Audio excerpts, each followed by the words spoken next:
Good afternoon, and welcome back to another rendition of the B&H Virtual Event Space. You are tuned into cinematic weddings with constant light. And for that, we welcome Sony artist of imagery, Mr. Scott Robert Lim. Scott, it's great to see you. I think every time I see you, you're surrounded by 50 maniacal fans of yours on the trade show floor. It's a little weird to see you, and it's like quiet, and no one's like jumping on top. Yeah, you may see my daughters walking around or something. They don't even, I got no respect for them. I try to tell them, hey, there's people out there that like me. No way, Dad. You're a celebrity. And look, I will say this for those of you who are not familiar with Scott's work, there are very few people that balance available light with either constant strobe, no matter what you're using. Nobody balances artificial light with available light better than you, Scott. I always say I look at your images and I can't tell what you use. I'm like, and I'll sit there and I'm looking at catch lights and I'm looking at shadows and light fall off, and you're a master of what you do. So it's great to have you on, always on here. Huge thank you to obviously our host for today's event, Sony, and to all of our viewers out there. I welcome you and implore you to get those questions in. If you guys do have any questions, Yes. get them in. But Scott, you're the man of the hour. I'm going to turn it over to you, and I'll see you in a little bit for some Q&A. You got it. Well, thanks for having me again. And I can't wait for this lecture because I got the time wrong, the East Coast, West Coast thing, and I was 3 hours late to the again. So I'm like chomping at the bit to do this. This is actually a brand new lecture, and I put together. And actually, this is like part 2 of cinematic weddings, but this, I kind of wanted to go into more detail and show you 8 essential shots that I pretty much do every wedding.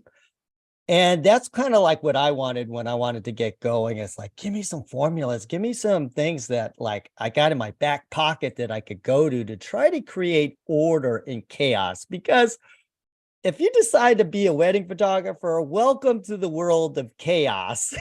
And that's what it is. But I love it. I love the challenge of it. It's very consistent business. If you do weddings and get involved with it, pretty much it's the business is rock solid. But anyways, let's get going. I got a lot to cover.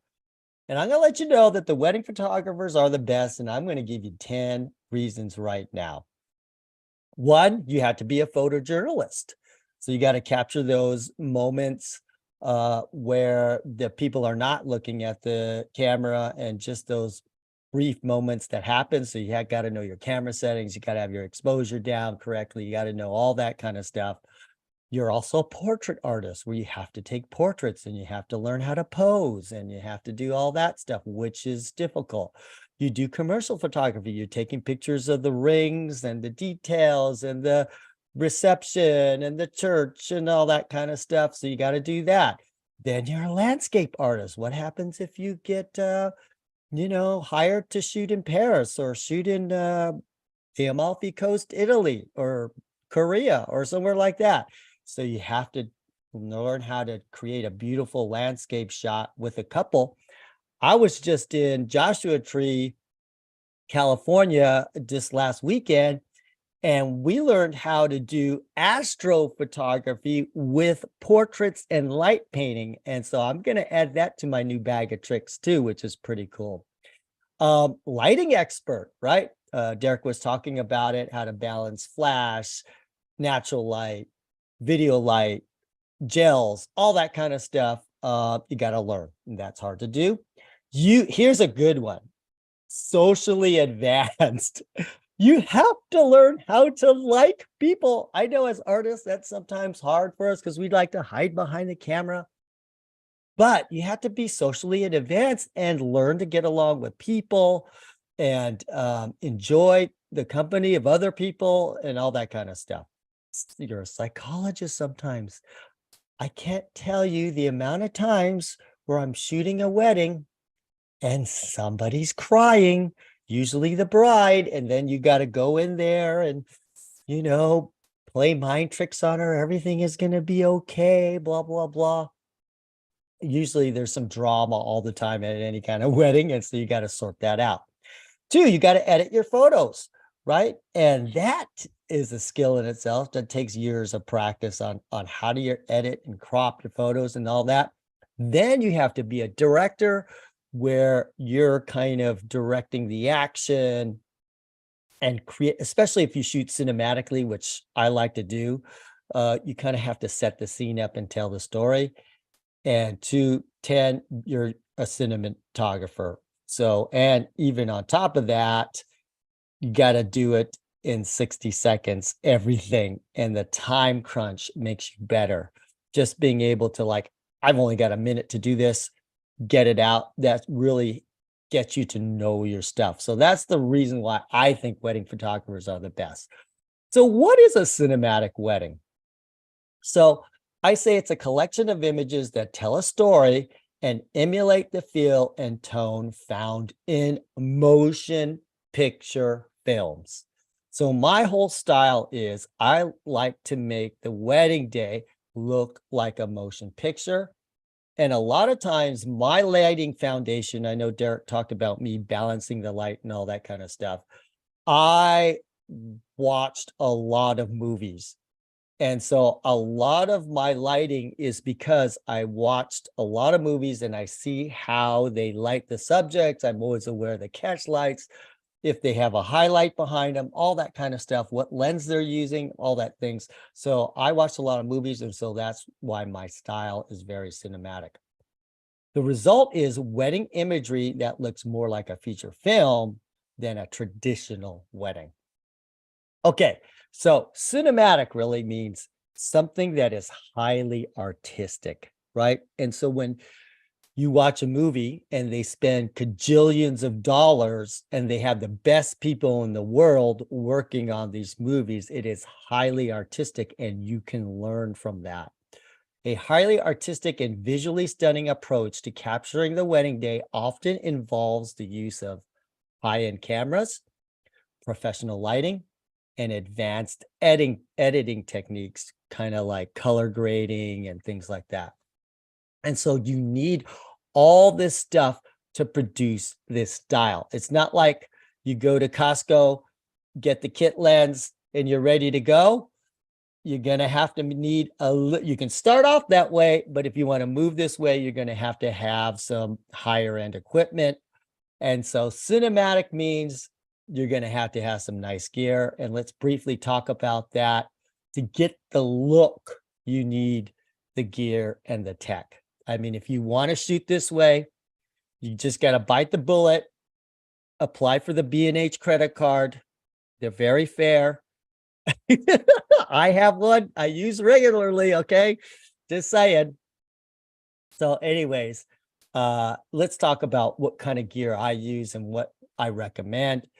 Large sensor. The larger the sensor, the better. So I say full frame.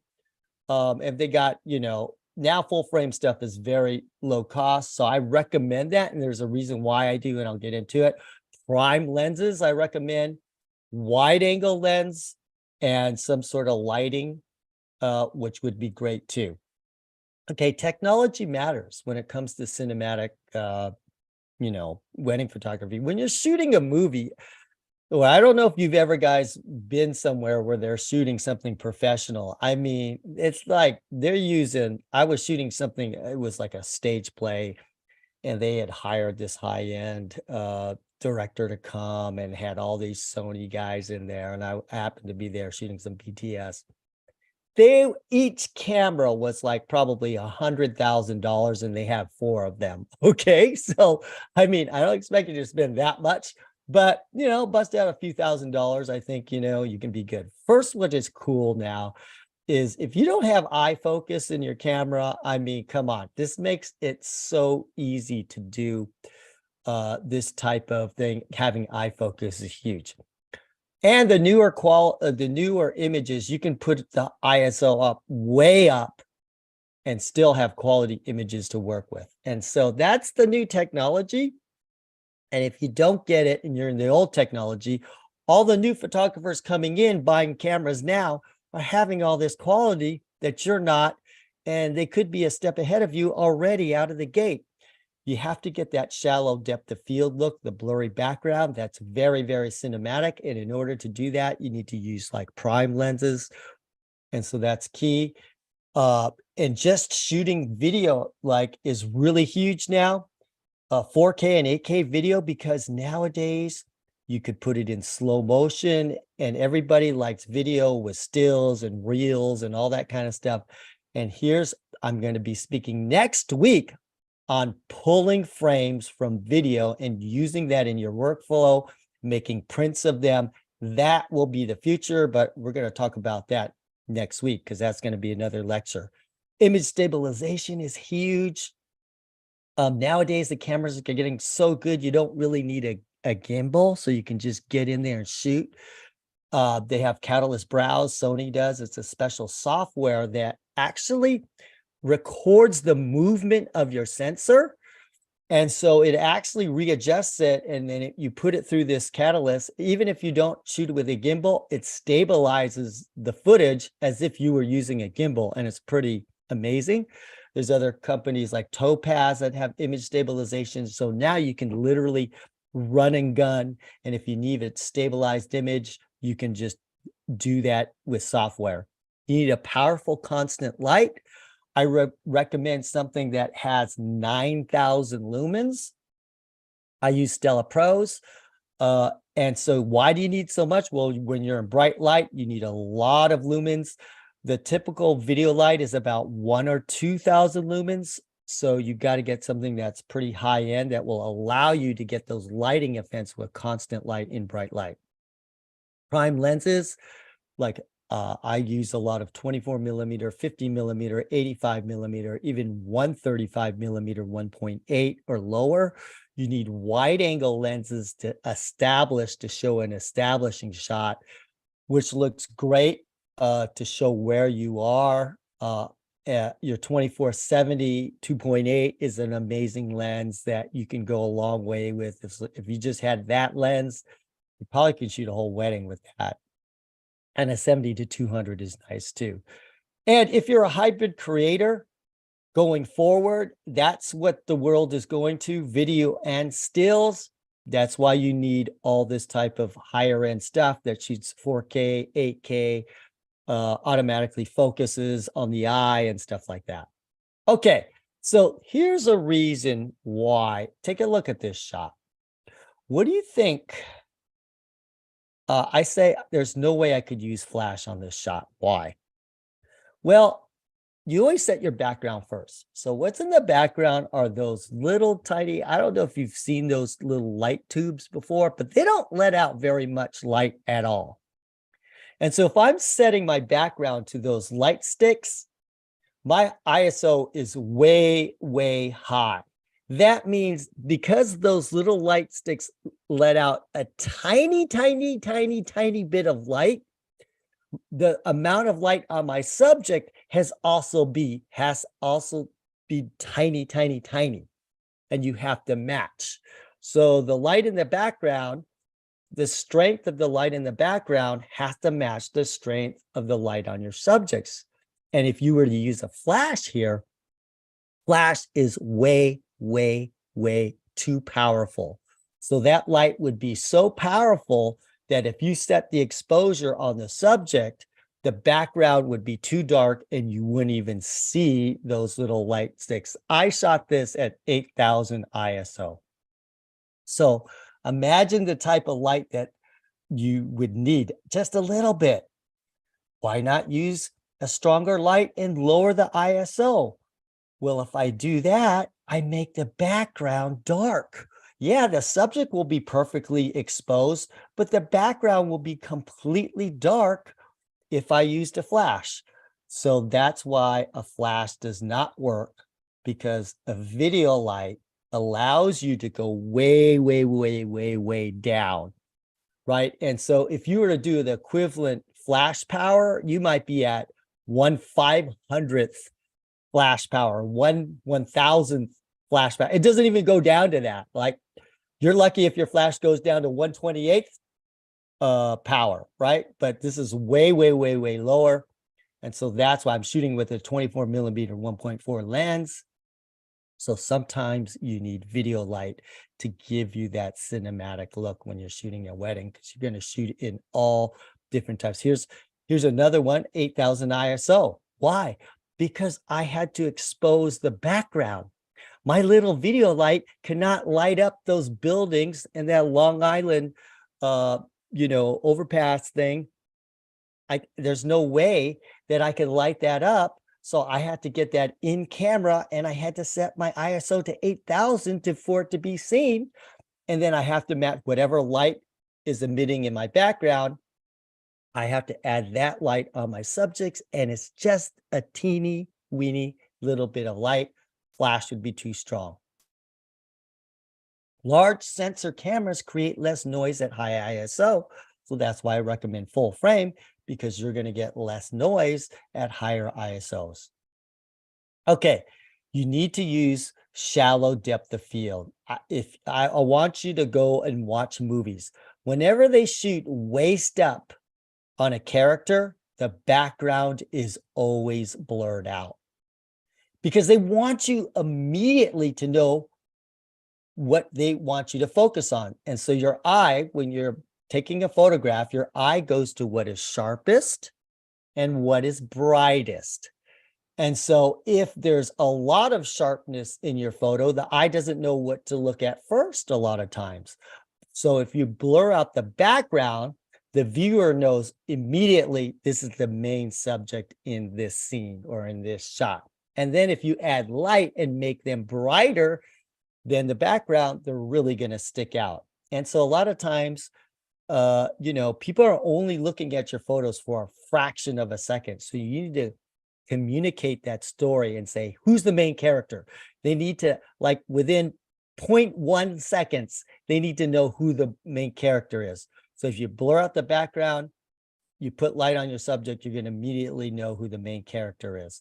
So that's using prime lenses to do that, like f1.8 or lower. And the larger the sensor is, the more blurry the background effect that you can get too. So that's another reason why I say use a full frame sensor.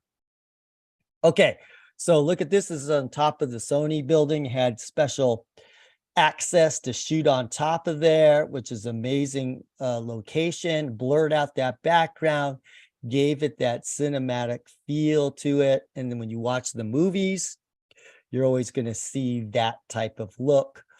Also, you can, what I call, create a blurry sandwich, where if you have a shallow depth of field, you're using a low f-stop, you could have a blurry foreground, sharp in the middle on your subject, and blurry in the background. That is, I love doing that technique. That's called creating a blurry sandwich. Okay, I made up that term myself, so that's going to be my legacy. Create a blurry sandwich. Try to do that with a lot of your shots. Shoot through something, have something in the foreground, use a shallow depth of field. It sets up your subject. Okay, here's another thing. I'm shooting through these little plants on the ground that have yellow through them, which adds color. And then, so here's another example of a blurry sandwich. And so these are general techniques that I like to do. And then I'm using the veil, putting in front of that lens. Sometimes you can put the veil on top of your camera and shoot that way too. So there's like a tunnel effect. And I do that a lot too. But creating that blurry sandwich, having something in front really works well. Okay. So here's another thing you can start to do, which I will talk next week on and give the details on how I do this, is pulling frames. That's the new future. I'm shooting this at 4K. This is a pull frame. And I had them twirling around, and I had that perfect hairspray coming out. Look, just pulled one of the frames, get that shot. I could basically print this photo pretty much any size too, because technology is getting so good. But we'll talk about this later. Here's another pulled frame that I can do. Definitely worth it for Instagram, all that kind of stuff. Reels, you definitely can do it. And this is the future, folks. Pretty soon, you'll be shooting weddings. You'll just be taking video for everything, having a constant light, and then just pulling a frame when you need it. I'm going to tell you right now, I'm going to predict the future 5 years from now. It's going to be video first, stills second. Because if you shoot an 8K, right, probably 5 years from now, everything is going to be pretty much 8K. One frame of an 8K video is 32 megapixels. I have an A7 IV, and that's only 24 megapixels on a still. So, you know, technology is that it's going to be there. And I'm going to talk about it a little bit next week. So I'm not going to spend too much on this because next week I'm going to have a whole lecture on that. Okay. So, all right. Cinematic lighting tools. Either you have great natural light, you know what open shade is, or you have constant light. These are your cinematic tools. Okay. You have to understand where good natural light is, open shade, and constant light.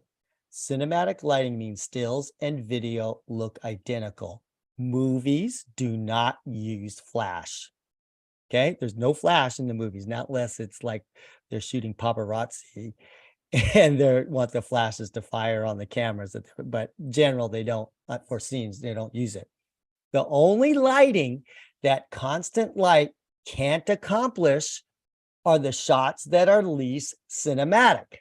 So to me, when you're using a flash, those shots are the least cinematic. And so if you're shooting cinematic wedding, you only need them for certain things where it's not a cinematic shot. And I will give you an example, a shot like this, a group shot, right? Okay, obviously, when you go look at the movies, it doesn't look like this, right? This I'm using. The movies show large group shots with the subjects looking at the camera. No, right? It's not very cinematic at all. So if you have to bring your flash out and do this, right? What is this? This is two 200-watt flashes on full power, okay, to do that. And so, yeah, I have flashes. I bring it to the wedding, but it's all those shots that are, you know, for the client and wanting group shots and stuff like that. I'll use flash. That's fine. But I'm not getting hired for producing photos like this. When a wedding, you know, prospective client, the bride or the groom, they don't look at these type of, let me see your group shots and see how you do that. Not necessarily. They're not looking for that. They want your artistic vision. They want those shots that look cinematic. So yeah, you need to do this, but it's not like this makes you money. It's just a standard shot. So don't worry about it. So let's talk about how to create light and create these shots. That was the preface on how I do things. Now I'm going to get into the 8 essential cinematic wedding shots, part 1. Okay. So let's talk about the first one. You need to get a great ring shot. And that's really essential. And I use light for that. There's 3 things that I look for a ring shot. And if you can find these, it's great. If you find some sort of light panel that you can put the ring on, that's huge. Like anything lit up that you can place it on, that's going to have a good look for you because it's going to light the ring nicely. Also, anything that creates a little pedestal for the ring is a great thing too. And I'm going to show you some ways to find that, especially in hotel rooms. And there's a built-in pedestal for your ring in there mostly every single time. I'm going to show you how to do that. And see, I'm going to show you the sexy ring shot where you can kind of have this stiletto effect, but I'll get into a little bit later. So let me show you these 3. Here's the shot here. Okay. So I saw this light panel. I go, that's perfect. And it had this little light coming through there.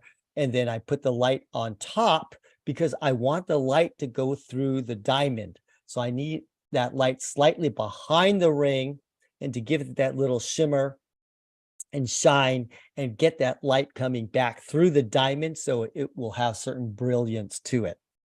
So that's a light panel. Here's my settings on that. I don't even use a macro lens anymore because honestly, it's just easier to get it in focus. You can even use autofocus. And if you have the eye you could put the square right on the ring and take a picture of it.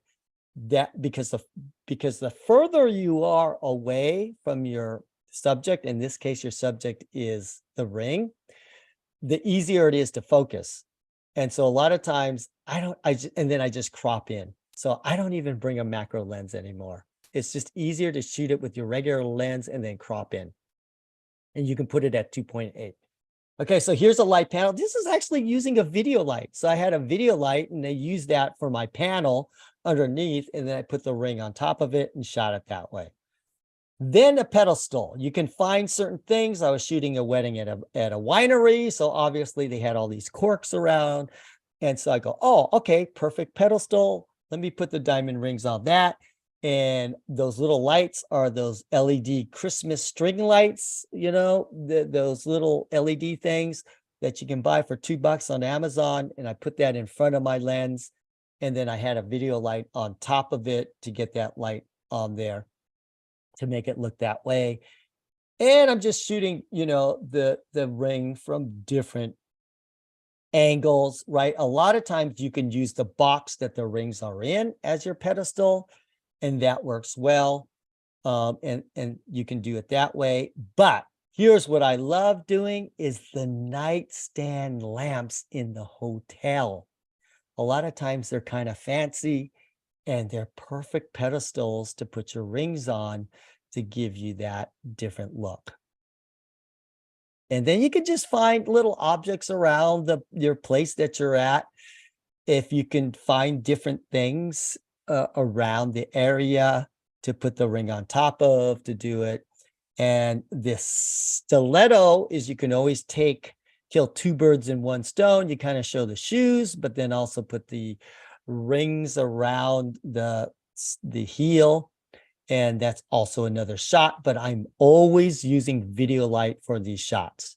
Always. I'm just not shooting it to give it that kind of commercial. This is when you're kind of like a commercial photographer and setting up the lighting. Instead of a subject, you're using a ring and setting it up. Okay, so that's the stiletto ring. Okay, that's one. Okay, that's number one. Number two is what I call the slit shot. And so what you do is you find an area, especially in a hotel room where they have curtains by the big sliding door. You can close those curtains down and create a strip box from them. And then you have very controlled light to give you some very dramatic effects, especially with the groom. I do this a lot. I'll narrow that light down. Closed curtain for skinny side light creates dramatic shadows. And so as long as you put the nose towards the light, you can get this effect. And I do it all the time. And it creates a nice effect, especially for guys, because guys look stronger with a lot of highlight and shadow. It has a good look for guys. Here, I didn't use a curtain. I just used the front door. And I narrowed that door down just a little bit so that light would come in. It's very strong light too. So when you put strong light on your subject, the background is going to look darker because you're exposing for the face, right? And if there's a lot of strong light on the face, that means the background is going to be really dark and it's going to create that dramatic effect. Here, I just had a little video light behind by his hair, the back of his head, to give like two side lights. And I love using this technique. Okay, that's a closed door for the city light and the video light on the other side. Here's again a curtain. I'm just doing the same thing. And I've kind of got this 50-50 thing where the light is bright on the subject. So therefore the background tends to go black very easily. Okay, I did it here. This is actually the first time that I actually did it. I was in Florida doing a wedding and I was like, oh man, there's so much light bouncing around here. We got to lower that. So I took the curtain. I just went all the way down to just a little bit of light on her. And then I just discovered this technique way back in, I don't know, I shot this in 2008 or something like that. I can't remember, but and I still do it to this day and it always works. Here, I just did it last year. This is in Canada. Just see the curtain just pulled that down to create that narrow little light. And I just pretend to have them put their shoe on. It's a great shot. It's like winner. This shot is a winner. It's easy to do. You find your open, sliding door, control the light with the curtain, boom. Okay, you can also do, showed you this shot before. You can shoot through a door. So you could have a door, shoot through it, put your subject on the other side. Now, you don't know this, but there's an assistant on the other side of the door holding a video light, lighting my subject because that room was completely dark. So you can do the same thing, shoot through a little crack or a little door.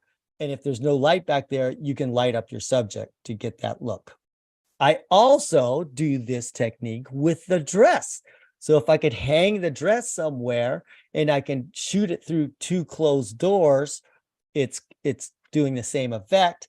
And on the left-hand picture here, see that shadow on there? That shadow was caused by, I think it was either a flash. I lit it with a flash or a video light, and to create that shadow effect on it, it's probably a flash to do that, just to have that shadow effect on it. Okay, so that's the second one.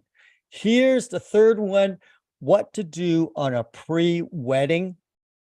This works every single time. Is you find a large window as a light source and you backlight your subject. You put the light behind the subject. You don't use any kind of light at all. So that strong light coming from behind the subject gives you that cinematic look. And so I'll do examples of it, right? So did this way back 10 years ago. I hung the dress and I had the subject walk over there to interact with the dress, give that slight silhouette. I like it. I don't like it all silhouette. So I was like, I want to do an almost silhouette. And this is where mirrorless comes into play because you can see your exposure before you shoot it. You could dial in, you could get it to a silhouette and then dial it back to open more light. So you get that partial silhouette look, which I like. And it's very fast to do with mirrorless.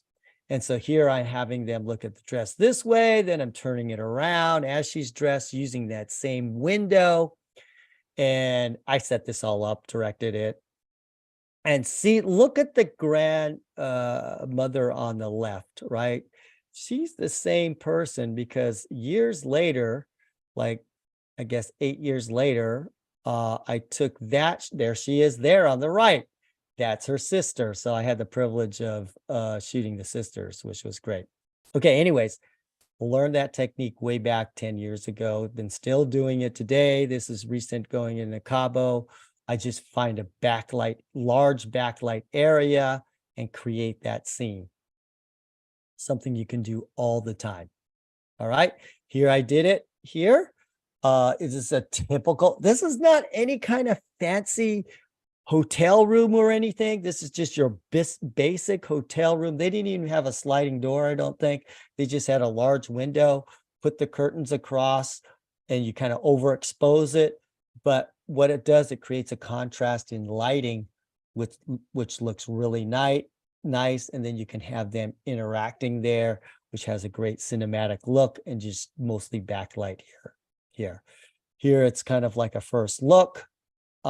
We couldn't go outside, so I just had them indoors and just pulled the curtains, overexposed it.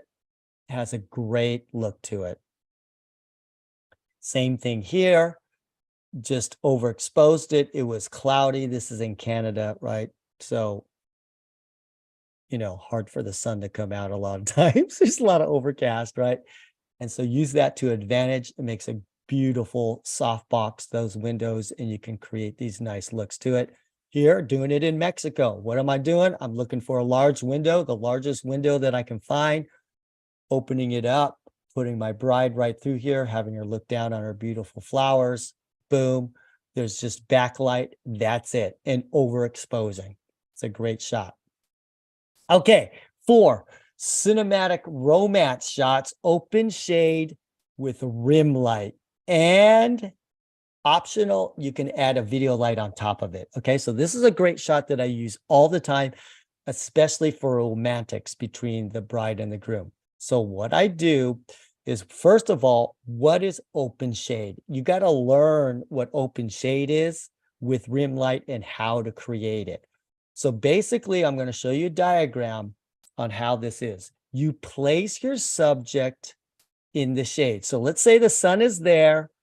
This house is going to create some shade, but you placed your subject so the head is just peeking through that shade, so it lights up and creates a halo on your subject and gives you that backlight, and you use the sun to do it because the sun is very strong. But because they're in the shade, the sky in front of them is brighter, a lot brighter than the shade, and that's your main light source. So people think that the direct sun has to be your light source. No, it doesn't. If you put your subject in the shade, just the sky is your light source. So if you can put your subject in the shade and they can see open sky, then that is what they call open shade, right? And that can create amazing catch light. So let's demonstrate that. So that sun is actually comes back and creates a beautiful catch light if your subject is in the shade. So here it is. This is an example of that. This is no light at all. This is just the backlight from the sun. And if I zoom in real close, it creates that beautiful catch light. And so when you see a long catch light like that, that's usually the sky, the open sky that she's looking towards. So let's zoom into that eye, and you can see me right in the middle. But what is creating that catch light? It's the sky. It's not direct sun. It's the sky. And you can see that she's in shade, which makes it darker. So that's what open shade is. If you can look for that, you can create some beautiful romantics. And it's best when the sun is low. Okay. So the lower the sun, the more shadow it creates on the earth. So there's more shade to find, and it's perfect for lighting the sky in front. Okay, so here's the thing. This is mostly backlit, right? And so the more it is backlit, the less contrast you're going to have on your subjects. And it's going to, which is a cool look. Look, so this is just all backlight only. I kind of diffused it through the veil, and it has this very soft look to it, which is cool. But I'm going to show you the same technique if you want a little bit more detail, what you can do. So the greater the backlight, the lower the contrast, image contrast. And sometimes there's so much backlight that you're losing a lot of detail in the subject. Well, how do you correct that? I'm going to show you right now. So here's a similar situation. You have a backlight here, right? And you can see in her eyes that she's looking and getting the catch light from the sky in front of her, but that sun is behind, creating that beautiful rim light around them. Now, in this particular instance here, when I'm going and setting up, what I look for is things that are glowing. And so I saw that tree. See that tree to the right? It's glowing, isn't it? Well, if that tree is glowing, and I put my subjects in the same position, then the sun is going to make my subjects glow. So if you find glow, just look for the glow, put your subjects in the same position, kind of like that tree, and let them backlight, and then you're going to get that glow. You just got to make sure that there's a shadow. You see a shadow of the heads on the ground. That means the sun is hitting it, right? So how do you create a shadow? There has to be sun on your subjects to create a shadow. So you just make sure that you see two heads, two shadows. You put them in the shade, but then you look for a hot spot on the ground and put their head right in to create a shadow on the hot spot on the ground, and you'll get a beautiful glow like this. So now I set it like this, and it doesn't look like it, but there's a little video light on my subjects to create more detail, to give you that cinematic look. So even though it doesn't look like it, there's video light on my subjects to just pop it with a little bit of light so I can see more detail, and so their face is not completely blown out. Okay, video light to increase sharpness and contrast. But you can control that. It just depends, but you have to know what kind of look you want. Okay, Did the same thing here. There's strong, even though this is in Chicago, this is strong backlight, did the same thing. They're in the shade. They got a beautiful halo around them. And then I'm adding a video light. This one I happen to be putting through a softbox through my subjects. That's why it looks really soft here. So I'm adding video light with the backlight. Here, there's some backlight here, but I didn't have to add the backlight because in front of them, there's a wall. See that wall behind them and the color of it? Well, that was in front of them acting as a huge reflector. So I just used the sun that's lighting them from behind. And then in front of them was a wall that was light gray. And I just used that as a reflector to push light back into my subject. I didn't need to set any lighting at all, but I still did that effect. Okay, number 5, cinematic group shots. How do you take group shots, but have a cinematic feel where you can make them act and do things? You have to have a large open shade area. You use open shade lighting, but you need a vast area of shade. Okay, so let me explain. Here it is, right? The sun is setting on the other side, vast area of shade, and look how evenly it lights everybody up, right? So you don't need to add any light. You can have them act, you can have them run. You don't have to worry about flash on your camera or anything because it's going to give you beautiful light, which I use for very large groups. Okay, same thing here. That was just a couple of years ago. This was like, again, 2013, two years ago, 10 years ago, but I'm looking for open shade. I'm looking for a vast area of shade where it creates very even lighting. And then you can do a large group shot. Here's another large group. This is in a courtyard. Okay, so it's courtyard kind of producing this large shade area where the sun was behind them. I didn't even have to light them at all. I just put them all there. I didn't use any kind of flash. Very large group. This is in Mexico. Boom. Took the shot. No lighting at all. Gives me even lighting on everybody. Same thing here. This is a little courtyard, but they had these 2 doors. I just placed my subjects there. The open shade lighting from above is coming, evenly lighting everybody. It looks very natural. It looks very cinematic. You could roll video. You could do stills, whatever. The lighting is perfect. So that's key. Now look at this. This is a perfect situation. The sun is setting behind them. And you see that nice little rim light around everybody that separates them? That is perfect. You expose for that. And if you wanted more rim light, you can overexpose it a little bit more. It's just up to you on how you want to shoot it. And then because it's open shade, I was literally using my 135 1.8 lens. I was way far away. I was like maybe 100 feet away.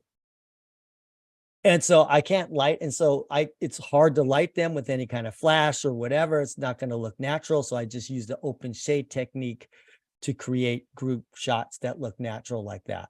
Okay. Number 6, we got 2 more, then we can have some question and answers.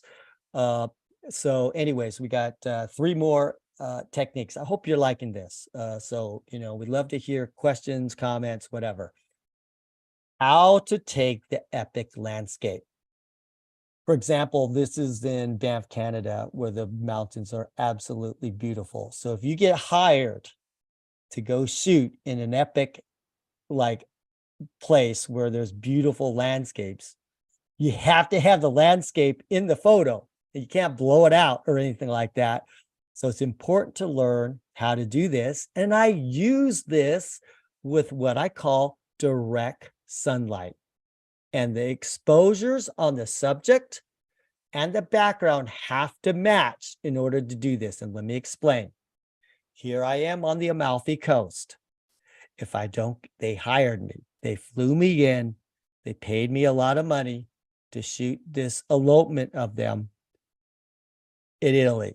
And her dream was to have her wedding in the Amalfi Coast. So you bet I better take a picture of the Amalfi Coast. Okay, so this is how I did it. No lighting or whatever. But if you notice that the sun is in the sky and it's so far away that when you use direct sunlight, the exposure on the subjects, because I put them directly in the sun, nose to the light, by the way, is the exact same exposure over here, right? And I'm using the direct sun as my light source.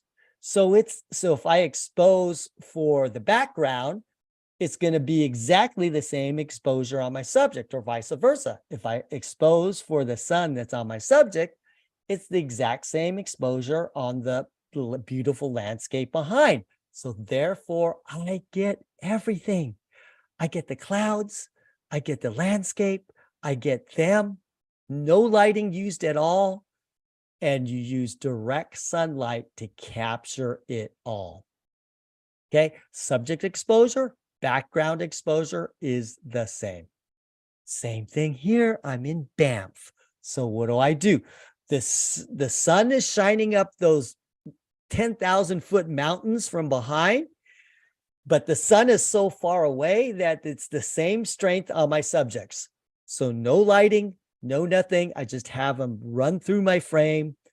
This is actually, again, a video still that I pulled. Okay. And then it looks beautiful, but you get all the epic landscape. That's how you get vibrant colors, beautiful skies. You don't even need to use a flash or anything with this method using the direct sunlight. Here I'm Venice, Italy. I'm doing the same thing.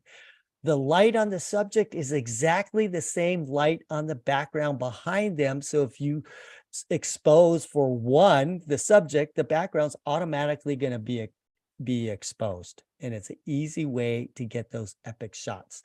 Now here I'm in Miami. And what I found was, now they're in the shade, but I found a little bit of a sliver of light, a direct sunlight through the branches. It just happened to be in the middle of that fountain that was behind him. I go, perfect. It's all symmetrical. It was like, a little skylight coming right down in the perfect place that I wanted it. I got subjects, look over there. And what do I always say? Nose to the what? Nose to the light. Why do you think that how I posed her chin is up looking at that light? Well, if her chin was down, her face would be in shadow. So I had to put her chin up towards the sun, because this is like, 2 p.m. or 1 p.m. And so the sun was very high. But because it's direct sunlight, the light on them matches the perfect exposure of the light in the background. So I didn't need a flash or anything to match the exposures. And I got it all without setting up my lighting, but it looked dramatic because there's shade all around them. And it was just a little spotlight coming through. And you had, as a wedding photographer or portrait photographer shooting on location, you have to find these little lighting gems of gold. And that's what's, I think, the great thing about going to some of my workshops. I show you how to find these little gems. My 23 plus career of doing this, I know where to find these little nuggets of gold that I could show you how to use to create great effects without hardly any setup. Very fast to do. So here I'm in Hawaii. And look at the exposure on them. Everything is perfectly exposed because I'm using the direct sunlight as the sun is setting. I could have went on the other side and shot it with backlight, but then the skies would have been blown out and everything. So, it wouldn't look great. I would have to add flash to get the skies back in it and all that kind of stuff. This is easy, right? Look at the trees. Do you think I had to light those trees up? No, the sun is lighting it. Look at the clouds behind them. What's lighting those clouds behind? The sun. It's all even exposure. They're even. Just set up the composition. Boom, you're ready to go. Direct sunlight. Learn how to use it. Okay, 7. We're getting down there. Then question time. Cinematic dance shot. This is the most complicated setup where you could do the first dance, the reception lighting. And this is, I kind of got famous using this technique. And so you use lights in your background to set it up. So here I am. You determine the direction of where you want to shoot. And I'm always looking for lights. So in this case, What are those lights? Those lights are directly behind them. I know I'm going to shoot that way because it's going to make for a great background. So I set my 2 lights in the corner of the dance floor, shining directly in the middle to give me that backlight. And they're about 1,000 lumens. I set it up anywhere between 1,000 to 1,000 lumens, right? And then I have another light, video light, shining straight up at the ceiling, which was white, and bouncing down. So it just gives me a little soft light bouncing down on my subjects wherever they're dancing. So I have a 3 light setup here, okay?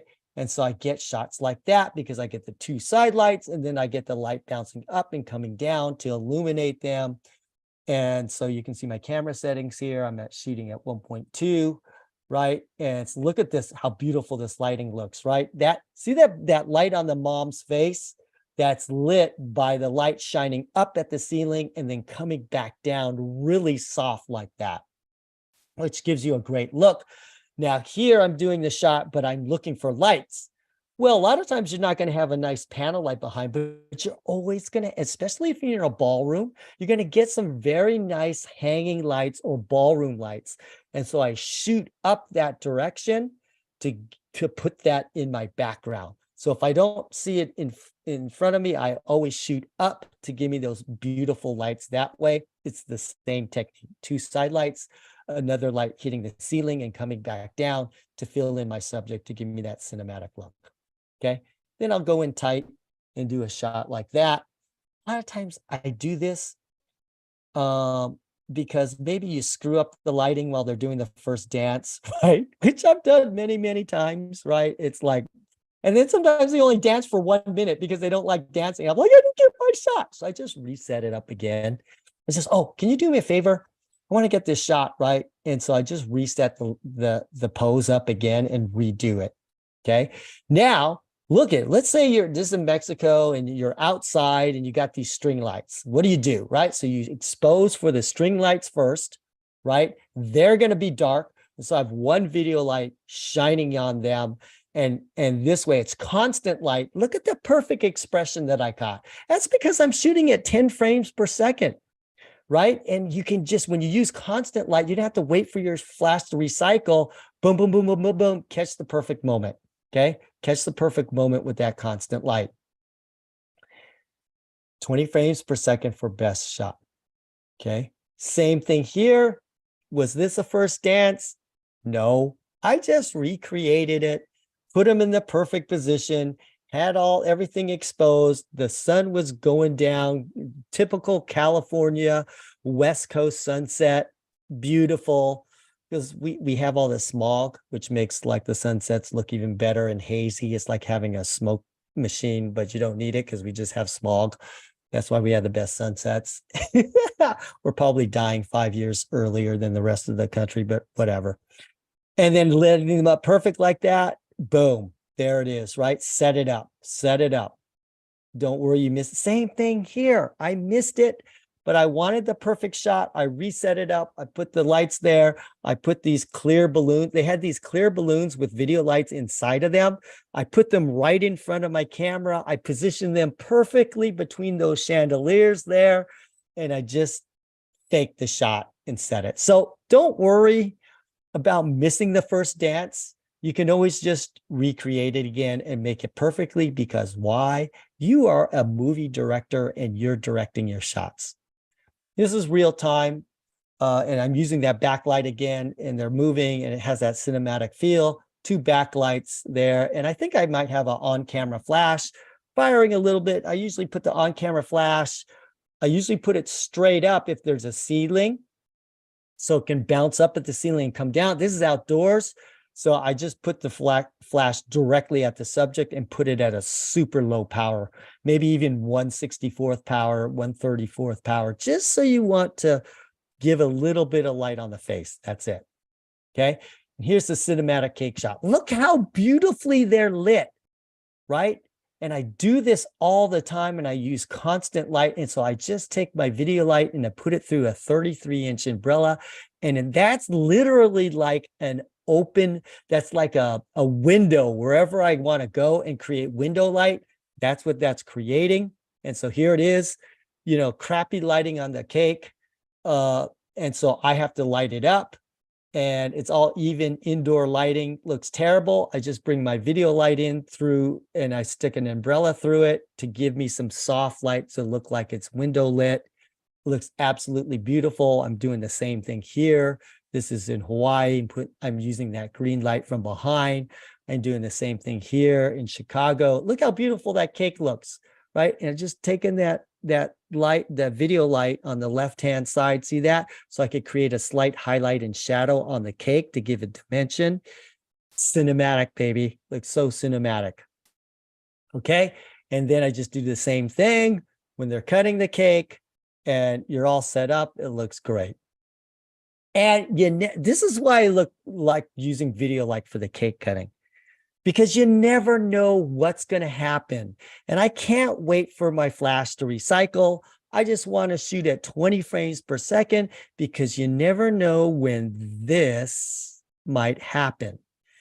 And so if I wasn't at 20 frames per second, and if I wasn't using constant light, I wouldn't have caught it. And so, you will be ready for anything that happens using constant light, and it's just a simple video light through an umbrella. You can get that look. Okay.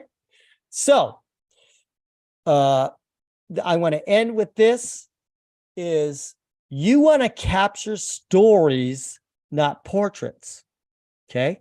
That's what you want to do. And a story is like a document, when a person looks at the camera, it is now a portrait and not a story.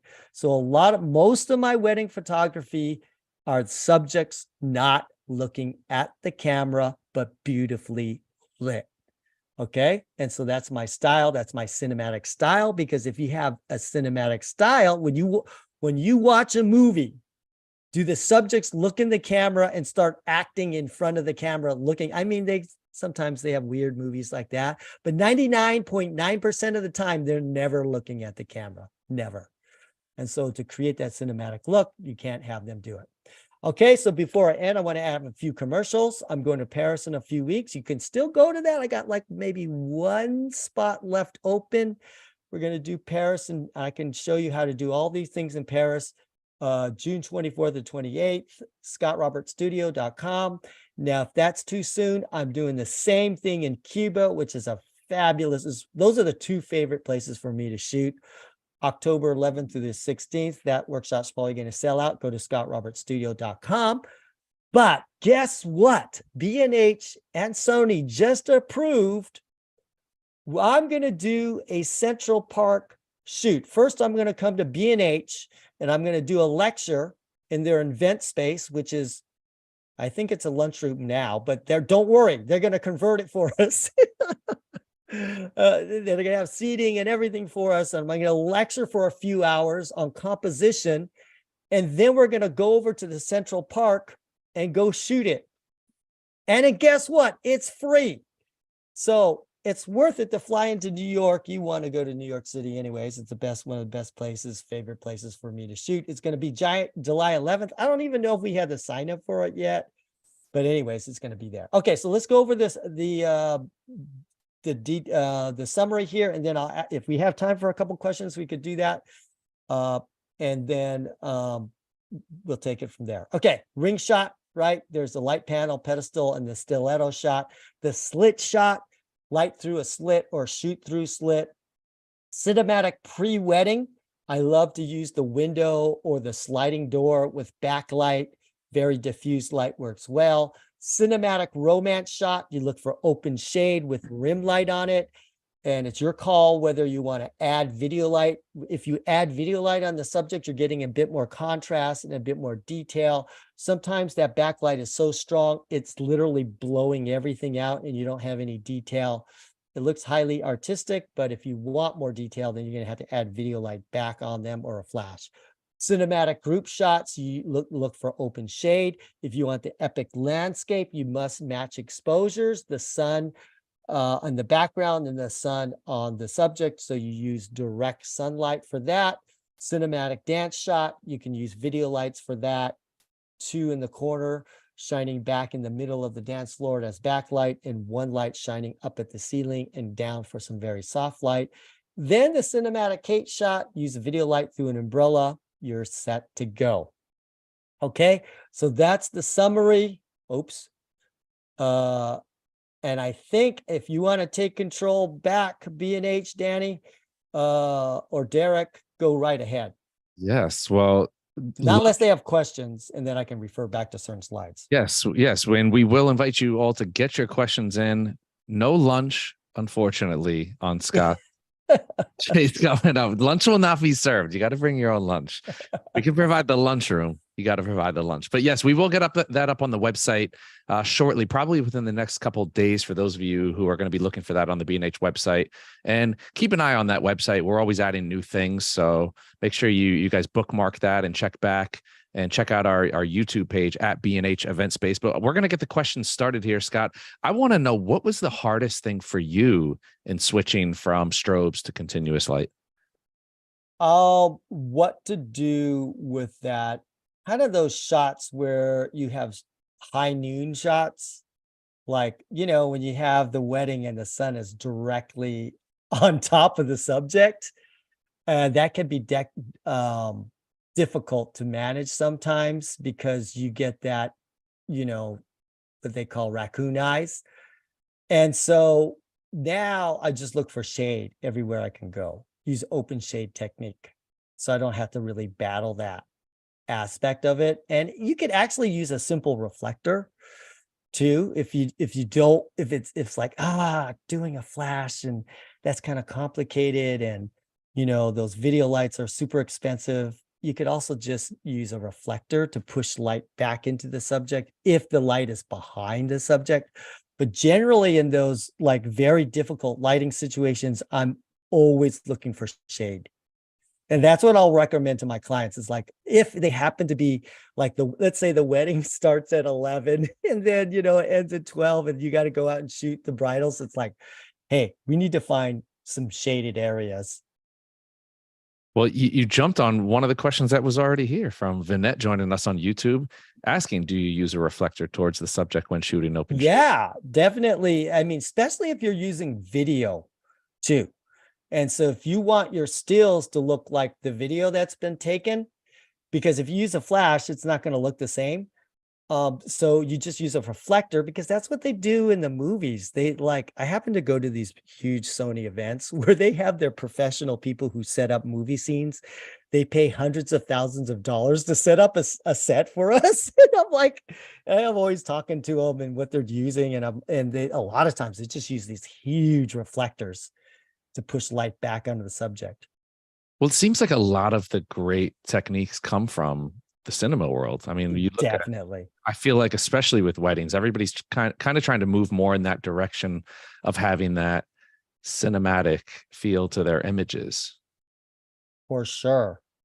All right. We have a question from Saul joining us on YouTube. How are you freezing action without a flash and with such low shutter speeds? If you are in a very dark area where there's not a lot of ambient light, let's say you take a picture in the complete darkness. If you're using flash, you could set your shutter speed to an hour, and the subject will be razor sharp, because the light on a flash is momentary. So on a flash, it could be 1,000th of a second. Like if you're using 1/4 power or 1/16 power on your flash, it could literally be 1/5000th of a second. And so that momentary light lights up your sensor. But if there's no other light in the area, or that light is really, really, really low, that light won't overexpose your image. And so that's why you could use flash when the ambient light is very, very low.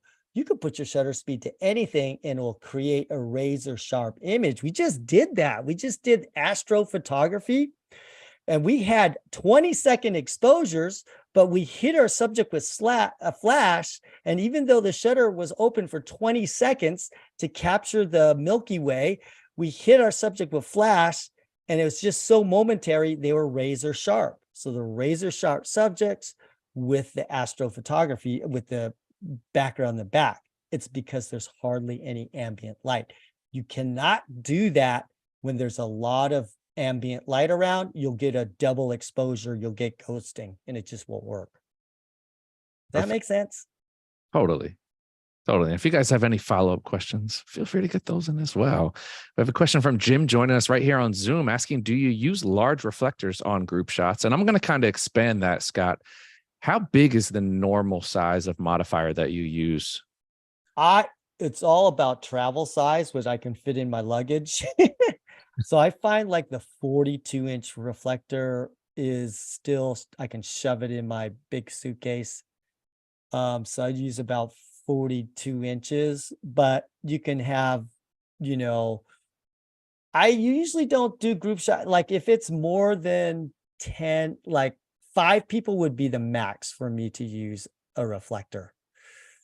Because like if I'm doing a large group shot outdoors, I usually would use flash, just a couple flashes to match the exposures. So because flash is so much stronger and easier to control. So for group shots, generally, I always look for shade. Okay. But then sometimes the subjects are in the shade. Like I just did it in San Diego. They go, Scott, can you take a picture of everybody? That's your worst nightmare, right? When they throw that on you. Like, oh, man, there's over 100 people here. Where are we going to go, right? So they had a patio. It was all in shade, but I wanted to get the ocean behind them because we're in San Diego. So I put them all in the shade, and then I used my flash. And my flash power on the subject matched the exposure of the background. And I just had 2 flashes that lit. So what you can do is kind of like have a flash, you could have 2 flashes, usually will able to cover a large group. Okay. One final question here, Scott.